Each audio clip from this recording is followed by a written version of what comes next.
Obrigado.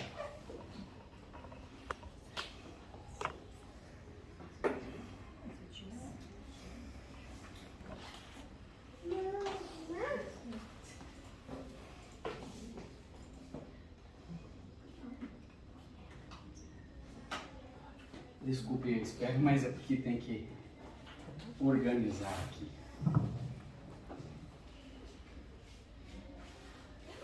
Quando o pastor Bill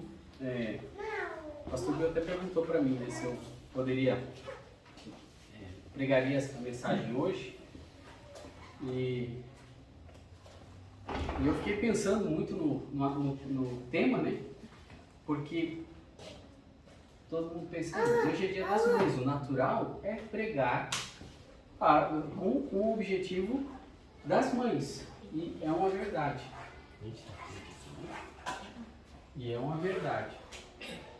Mas, eu até estava falando com ele a respeito da mensagem de hoje, porque o texto que eu estudei, que eu estava procurando, que eu estudei essa semana, que eu assisti algumas coisas a respeito também, e fui buscar informações. Ele é um texto um pouco difícil. É um texto que ele, dependendo de como você escute, eu não quero que ninguém se ofenda, e mais as mulheres, porque o objetivo não é esse. O objetivo é a edificação, é o crescimento e trazer o que Deus fala na palavra dele. Tanto é que nós gostamos de pregar expositivamente, ou seja, expondo, né? Não é bem uma mensagem temática, ela é um pouco expositiva também. Mas o título da mensagem de hoje é Uma Missão Preciosa.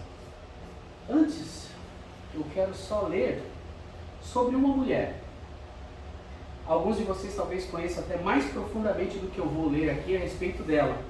Provavelmente o pastor Bill, dona Suzana, talvez o irmão Claudio, que eu sei que gosta muito de ler, e outros irmãos ouvindo por mensagens ou até mesmo lendo. Susana Wesley. E eu quero ler um pouco a respeito dela e vou explicar o porquê. É breve. Ela nasceu em 1669 e morreu em 1742. Dizem que se John Wesley foi o pai do metodismo, ou seja, ele é o fundador da igreja metodista, Susana foi a mãe. Ela é apontada como a maior influência religiosa do filho, condutor de uma grande obra de avivamento na Inglaterra no século XVIII. Filha de uma família de puritanos ingleses, ela aceitou ir para a igreja anglicana, onde seu marido, Samuel Wesley, exercia o ministério de pastor, na pequena paróquia, lá na cidadezinha Epworth, acho que é assim que fala, na Inglaterra. Para Susana, a maternidade incluía a responsabilidade de educar e formar homens e mulheres de Deus. Ela foi responsável pela alfabetização e evangelização dos 19 filhos. Era pouco filho não, né? 19 filhos. Conta o escritor da biografia do John Wesley, que foi o filho dela, essa biografia foi publicada pela editora Vida, que certa vez seu marido disse-lhe: acho admirável sua paciência, porque você repetiu a mesma coisa nos ouvidos dessa criança nada menos do que 20 vezes. Ela respondeu: teria perdido meu tempo se a tivesse repetido somente 19, pois foi só na 20ª vez que cumpri o meu objetivo.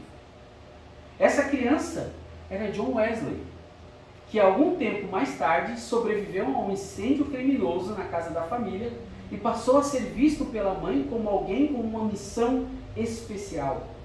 Susana passou por privações físicas e materiais e somente 9 dos 19 filhos chegaram à idade adulta. Mas ela cumpriu de forma diligente sua missão e foi citada por Wesley em diversas cartas e livros. Esse é um breve testemunho. Tem um livro que fala muito mais, mas esse é o testemunho da Suzana Wesley. Vamos orar. Senhor nosso Deus, nosso Pai, eu te louvo e agradeço pela tua palavra, mas eu também te louvo e agradeço pelo testemunho de servas fiéis como Suzana Wesley, pois através dela nós vemos como devemos proceder, como devemos criar os nossos filhos, como devemos cuidar deles, como devemos incutir na vida deles, no coração e na mente a tua palavra, porque é somente através do Senhor que nós poderemos ver nossos filhos afastados do mundo, afastados de tantas coisas ruins como vícios e outras coisas que não somente são contrárias ao Senhor, mas que ceifam a vida dos jovens aí no mundo afora.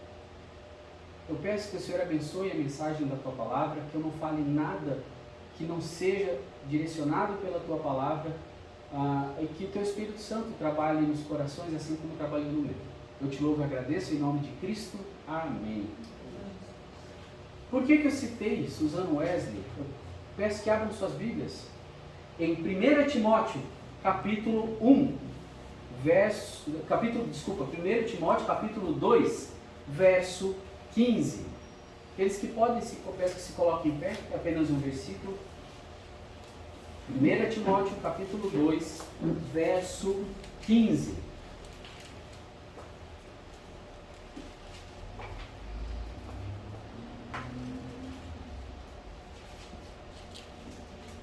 Todos lá? Salvar-se-á, porém, dando à luz filhos, se permanecer com modéstia na fé, no amor e na santificação. Uma outra versão, ela vai falar assim: todavia será preservada através de sua missão de mãe, se ela permanecer em fé e amor e santificação e com bom senso. Podeis assentar.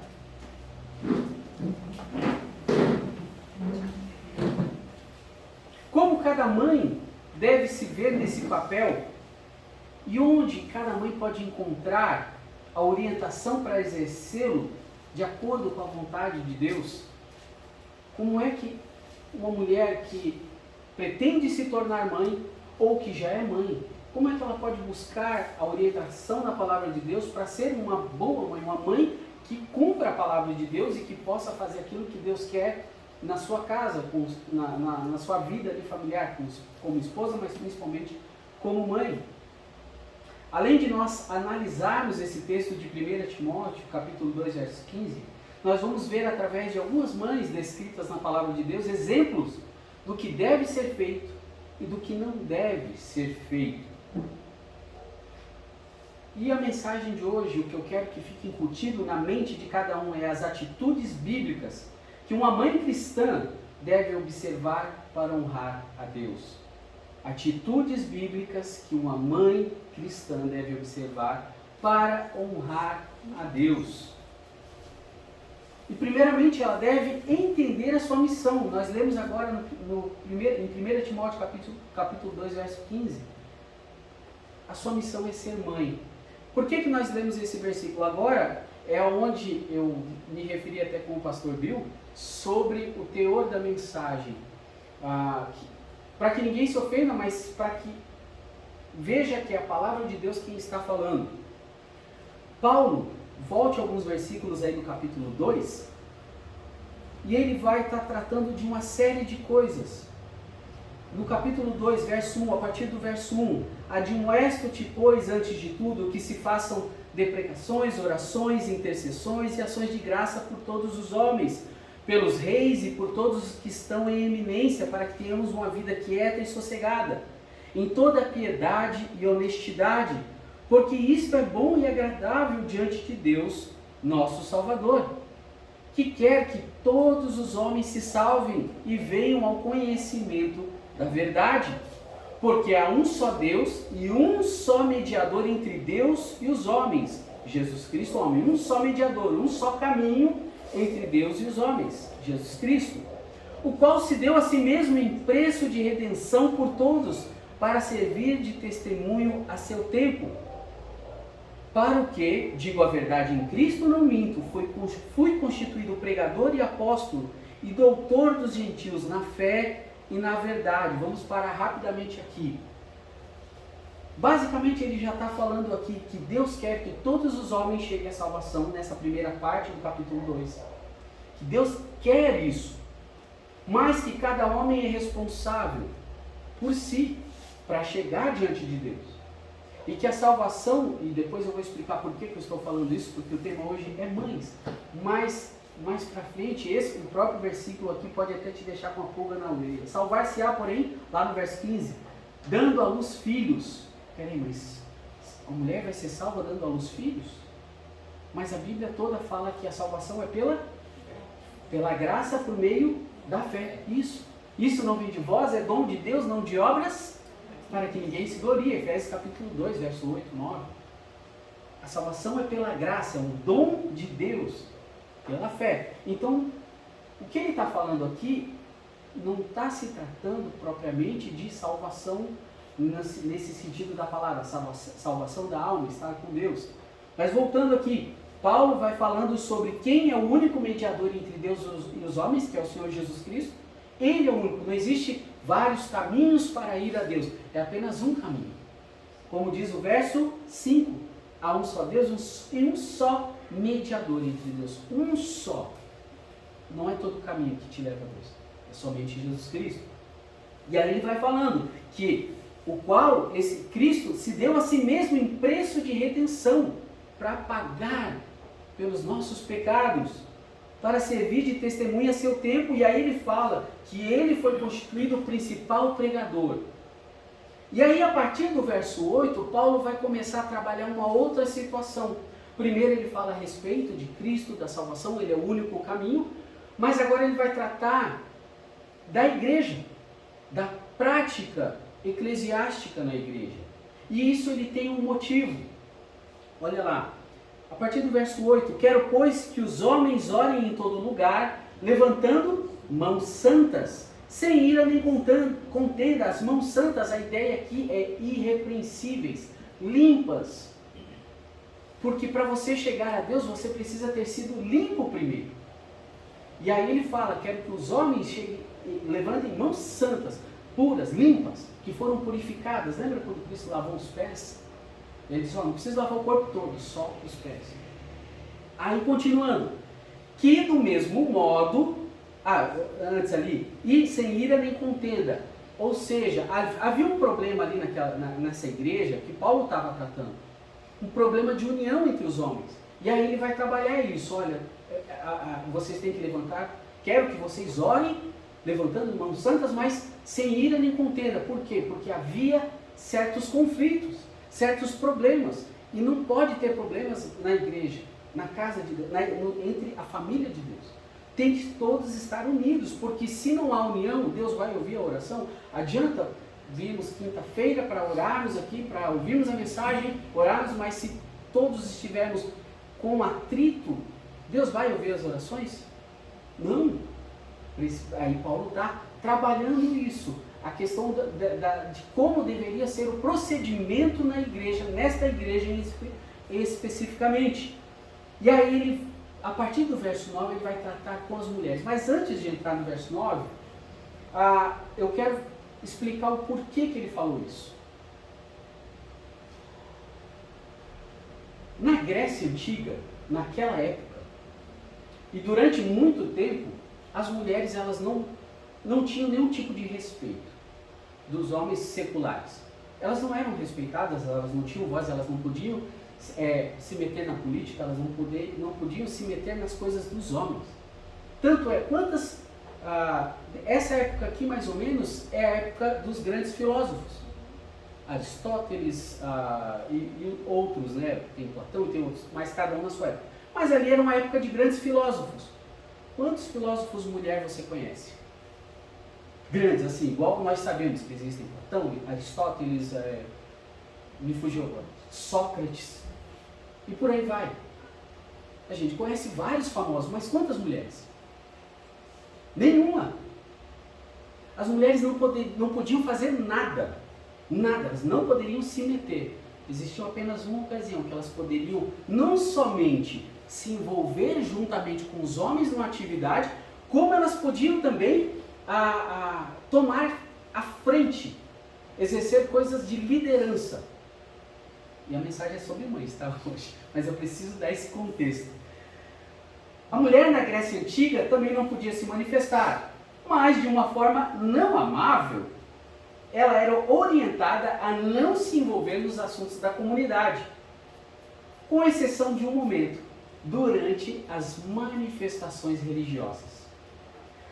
Nas festas religiosas elas poderiam não somente se envolver, como elas podiam também liderar, elas podiam fazer o que quisessem, não havia restrição nas festas religiosas. Tanto é que nessas horas eles procuravam quem? As sacerdotisas. Esse nome já é mais comum, não é? Sacerdotisas você já ouviu. Por quê? Porque elas tinham mais poder, elas podiam fazer algumas coisas. E aí muitas dessas mulheres se convertiam e iam para a igreja. E a igreja é um ambiente religioso. Então, na mente, se lá eu posso, aqui eu também posso. E aí Paulo vem aqui estabelecer algumas regras para isso. E aí o verso 15, a gente vai entender o que ele quis dizer com a missão de ser mãe. Verso 9, que do mesmo modo as mulheres se ataviem com traje honesto, com pudor e modéstia, não com tranças ou com ouro ou pérolas ou vestidos preciosos, mas como convém às mulheres que fazem profissão de servir a Deus com boas obras. Não eram só mulheres pobres que se convertiam, mulheres ricas, e elas se enfeitavam para valer naquela época. Quando elas iam para esses tipos de festa, elas colocavam ouro, faziam coisas bem extravagantes. Aí Paulo está dizendo, é errado então eu vestir certo tipo de roupa? Não estamos tratando agora aqui nesse versículo da modéstia, mais para baixo ele vai tratar da modéstia. Mas ele está tratando de algo o que tem que ser prioridade no coração dessa mulher aqui. A prioridade está ali, ó, verso 10. Mas como convém as mulheres que fazem profissão de servir a Deus com boas obras. A mulher aprende em silêncio com toda a sujeição. Não significava que a mulher tinha que, a hora que chegasse na porta lá da casa onde a igreja estava se reunindo, tinha alguém lá com um pano para ela amordaçar ela, para ela não falar nada. Não é isso. Tanto é que você vê Priscila, Dorcas, Lídia, eram mulheres muito ativas na igreja. Mas a ideia aqui nesse trecho é que elas não podem tomar a frente, não podiam tomar a frente. E Paulo vai explicar mais para frente o porquê.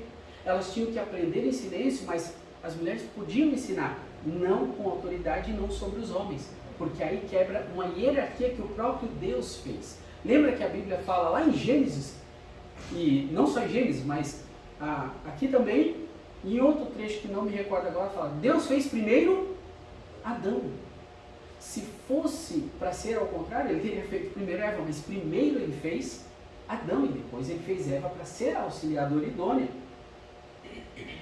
Não permito, porém, que a mulher ensine nem use de autoridade sobre o marido, mas que esteja em silêncio, porque primeiro foi formado Adão, depois Eva. E Adão não foi enganado, mas a mulher, sendo enganada, caiu em transgressão. E aí é onde chega no versículo da nossa mensagem. Depois de tudo isso que ele fala, salvar-se-á, porém, aqui nessa versão diz dando à luz filhos, mas na outra vai falar através da sua missão de mãe.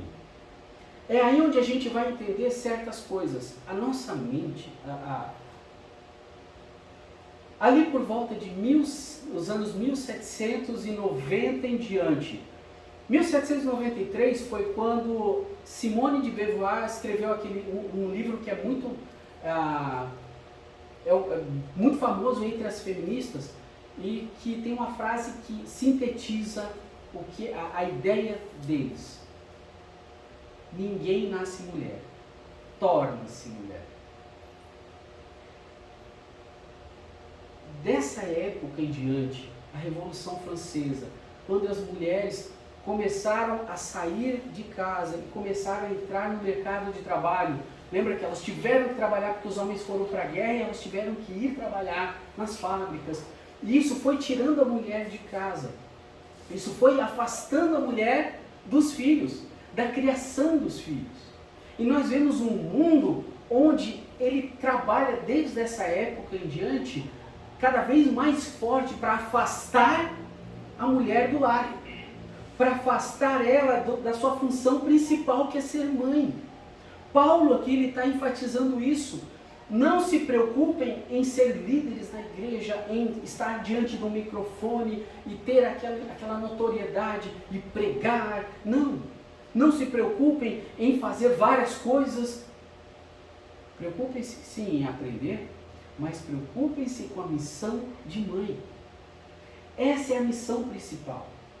Por que o mundo trabalha tanto contra isso hoje em dia? Por que o mundo está como está? Nós estamos vendo cada vez mais famílias desestruturadas. Eu entendo que a mulher, que nos nossos dias atuais é meio complicado às vezes você trabalhar e só você receber o salário. O marido, eu me refiro ao marido. Mas, em nenhum momento você vê Deus abrindo um parênteses na palavra dele, dizendo qualquer coisa no sentido, olha, se tiver tudo muito difícil, se você não tiver ganhando o suficiente, então está liberado.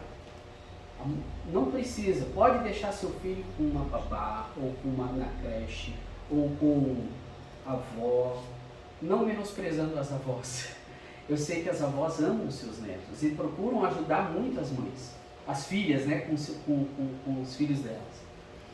Porém, a avó é a mãe com açúcar. A minha mãe, quando ela estava viva e quando as meninas, antes de eu casar, o couro comia. Eu não podia fazer nada de errado. Que uma vez ela me tacou uma maçã de cristal. Sabe o cristal que não quebra? Ela tinha de enfeite. Ela só mirou e pap, quase acertou. Me esquivei, mas ela queria acertar. Eu era adolescente. Está explicado muita coisa aí nessa história. Mas ela era extremamente braba. Mas olha, rapaz, ela herdou isso da minha avó.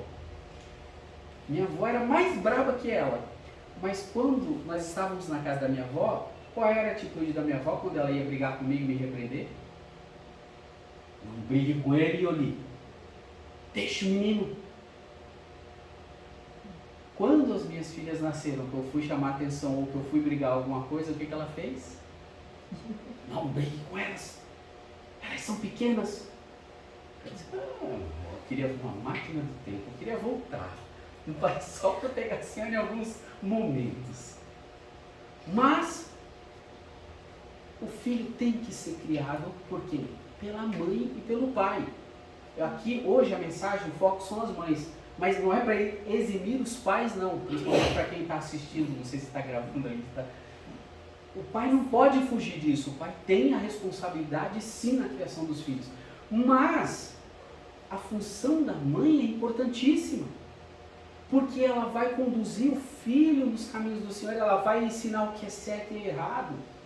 E um filho, uma criança que cresce sem regras, sem controle, sem disciplina, sem que ele seja direcionado, ele vai se tornar o quê? Qualquer coisa ruim. São poucos, assim, existem exceções que até sai alguma coisa boa. Mas a grande maioria que não tem criação, que às vezes viveu a vida inteira numa creche, uma pessoa da creche está preocupada se ele falar um palavrão, se ele mentir, se ele fizer qualquer coisa assim que não afete ela. Não, a professora, desde que ele não deu um trabalho muito grande, vai lá. Então, o mundo ele vem trabalhando para, vamos dizer assim, eu estou procurando a palavra, não é desmistificar, mas ele quer tirar a figura da mãe e do pai também. Mas o que tem acontecido mais nos nossos dias? Aborto. Como tem sido forte essa questão do aborto? Por quê? Como tem sido forte essa coisa? Não, aqui, filho. Não, eu vou cuidar da minha vida, eu vou chegar num cargo alto na empresa, ter casa, carro, ter todas as coisas. Eu não estou preocupada com um filho, não. Mas a Bíblia fala outra coisa. Ela fala sobre a missão de ser mãe. E é uma missão. Não é uma tarefa simples, não. Que eu digo às mães aqui que os filhos já cresceram ou que estão aí em processo de crescimento, sabe que dá trabalho. Dá trabalho, às vezes você não quer disciplinar, mas precisa. Às vezes você fica com dó, mas tem que deixar sofrer para aprender como a vida não é fácil, a vida é dura. Mas é uma missão importantíssima. Tito capítulo 2, versos 3 a 5. Pode abrir lá sua Bíblia. Tito capítulo 2.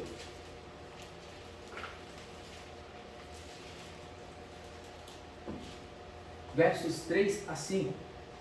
Está aí pertinho. As mulheres, olha só, as mulheres idosas, semelhantemente, que sejam sérias no seu viver, como convém às santas, não caluniadoras, não dadas a muito vinho, mestras no bem, para que ensinem as mulheres novas a serem prudentes, a amarem seus maridos, a amarem seus filhos, a serem moderadas, castas, boas donas de casa, sujeitas a seus maridos, a fim de que a palavra de Deus não seja blasfemada. Sou eu quem está falando aqui? Não fique bravo comigo, não se ofenda comigo. Se fosse ofender, se ofenda com Deus. É com ele. Tem um nome no nosso país, não nos Estados Unidos, mas no nosso país tem um nome que as pessoas aí no mundo, eles vão colocar, se eu ler esse versículo e não falar de onde que é, eles vão dizer apenas um nome que vai vamos dizer assim, é um retrato dessa mulher aqui. É um nome. Alguém sabe? Alguém chuta qual é esse nome? Se eu ler essas características dessa mulher, que ela é uma boa dona de casa, que ela cuida da família, que ela cuida dos filhos, que ela tem que ser submissa, cuidar do lar. Tem uma música, é uma música. Amélia. É algo pejorativo. O mundo fez como algo pejorativo. Porque não é essa ideia que o mundo quer que as mulheres tenham. O mundo quer que as mulheres digam assim, olha, você não tem que ser mãe não. Você não tem que ficar lá cuidando de filho, cuidando de marido, cuidando de casa, não. Você tem que sair. Você tem que ir cuidar da sua vida, você tem que ganhar. E você não sabe, vai que você se separa. Você ficou dependente de um homem. Mas o que a Bíblia fala sobre divórcio? Aí é outra mensagem para falar sobre divórcio. Mas não é do agrado de Deus. Nós temos que confiar em Deus. Nós temos que depositar a nossa fé em Deus. E nós devemos seguir a palavra de Deus. Então, essa era a ideia de Paulo, a missão de mãe. Se preocupe em ser mãe. Não se preocupe em tomar as rédeas, em ser uma pastora ou qualquer coisa assim. Se preocupe em ser mãe. E aqui eu li primeiro sobre a Susan Wesley. Foi um exemplo. Detalhe, ela morreu em 1742. Em 1793 foi quando saiu o livro da Simone de Beauvoir. Ou seja, no mesmo século. Mas agora nós vamos para alguns exemplos. Ou seja, a mulher ela deve ter atitudes bíblicas que uma mãe cristã deve observar para honrar a Deus, compreendendo que ela deve ser mãe, mas também ela deve buscar exemplos dentro da palavra de Deus. Sara, olha, eu quero que vocês pensem sobre Sara. Gênesis capítulo 16, verso 1 e 2, eu vou ler, você pode só acompanhar, ou se quiser abrir também pode. Ora, Sarai, mulher de Abraão, não lhe dava filhos, e ele tinha uma serva egípcia, cujo nome era Agar. E disse Sarai a Abraão: eis que o Senhor me tem impedido de dar à luz. Toma, pois, a minha serva, porventura terei filhos dela. E ouviu Abraão a voz de Sarai. Isso está em Gênesis capítulo 16, verso 1 e 2. Essa foi uma atitude de impaciência. Ela não quis esperar, ela estava agoniada, ela queria ter filhos. Porque para a mulher daquela época, a coisa mais importante era ter filhos. Era dar filhos para o marido, era ter uma prole. E para ela aquilo estava desesperando ela. Ela estava aflita, então, peraí, deixa eu dar o meu jeitinho. Ela podia ser brasileira, não israelita, porque ela deu um jeitinho, né? Vamos dar um jeitinho aqui de eu ter filho. Mas, deu ruim. Deu ruim o negócio que ela fez. Ser paciente é um processo que leva anos de aprendizado. Sara, mesmo sendo avançada em idade, ela já era avançada em idade, já era para ter paciência, ter aprendido a ter paciência. Não foi. E trouxe consequências que são sentidas até hoje. Quem são os descendentes do filho de Agar? Que é Ismael. Os árabes. Ah, você odeia árabes? Não, eu não odeio árabes. Pelo contrário, eu oro pela salvação deles. Mas eles odeiam os cristãos. Eles odeiam Israel. Essa é a consequência da impaciência de Sara, de não ter esperado, um pouquinho mais. E até hoje essas consequências se sentem. Agora, só uma informação. Por causa do que nós somos ensinados, desde que nós somos crianças nas nossas escolas, por aí, a cultura, cada vez mais as famílias têm tido menos filhos. O árabe parou de ter filho. Proporcionalmente, eles têm muito mais filhos do que nós. Tanto que o cristianismo está se reduzindo em relação ao islamismo. Eles têm muitos filhos. Inclusive tem o canal Hipócritas, eles fizeram um vídeo sobre isso, uma sketch, eu acho que fala, sobre isso, muito interessante. Enquanto nós cristãos estamos tendo menos filhos porque estamos querendo ter mais qualidade de vida, eles estão lá tendo filhos para... Qual é o objetivo deles? Dominar tudo. Eles já estão dominando a Inglaterra, boa parte, eles já ali, a Europa está sucumbindo a eles. E pensa que isso não pode chegar aqui? Voltando. Só que eu não quero, quem sou eu para falar mal de Sara, né? Só que é o que a Bíblia fala a respeito dela. Ela foi impaciente e trouxe um problema que é até hoje. Mas ela também foi louvada pela palavra de Deus. Ela também deixou um bom exemplo. Ela foi uma mulher de fé. Hebreus capítulo 11, versos 11 e 12 diz o seguinte: pela fé também a mesma Sara, aquela que foi impaciente, recebeu a virtude de conceber e deu à luz já fora da idade, porquanto teve por fiel aquele que lhe tinha prometido. Por isso também de um, e esse já amortecido, descenderam tantos, em multidão como as estrelas do céu e como a areia inumerável que está na praia do mar. Sara teve que esperar por 16 anos o cumprimento da promessa feita a Abraão. 16 anos esperando. Deus prometeu, 16 anos depois é que ele foi cumprir aquilo que ele prometeu. E aí eu quero trazer algumas lições da vida de Sara, que servem para as mães, mas para todos nós. As promessas de Deus se cumprem no tempo dele. As promessas de Deus se cumprem no tempo dele, não no nosso. Resista à tentação de se colocar à frente do Senhor. Espere pelo agir dele em seu favor. Deus sempre cumpre as suas promessas. Resista de pôr o carro na frente dos bois. Não conte com o ovo antes da galinha pôr. Essa é a ideia. Uma outra lição: nenhum problema é grande demais para Deus. O que você pensa não ter jeito é, na verdade, uma oportunidade de aprender a ter paciência e confiar no Senhor. Vou repetir: nenhum problema é grande demais para Deus. O que você pensa não ter jeito é, na verdade, uma oportunidade de aprender a ter paciência e confiar no Senhor. É uma oportunidade de você demonstrar sua fé. Assim como Sara, depois que aprendeu, depois que cometeu o erro. As formas de Deus trabalhar, e essa é a terceira lição na vida de Sara, muitas vezes são misteriosas para nós. Não tente adivinhar como o Senhor agirá. Apenas confie e descanse.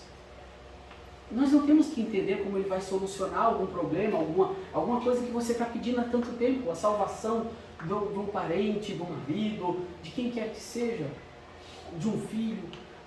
Um filho voltar para os caminhos do Senhor. Às vezes você passou a vida ensinando ele e ele se desviou.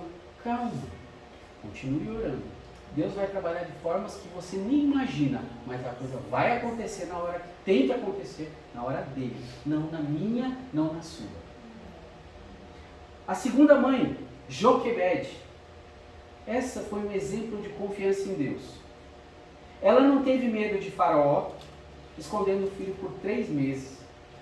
Ela não viu uma lei, ela não respeitou uma regra que não poderia ser respeitada. Não poderia. Nós somos ensinados a respeitar as autoridades? Sim.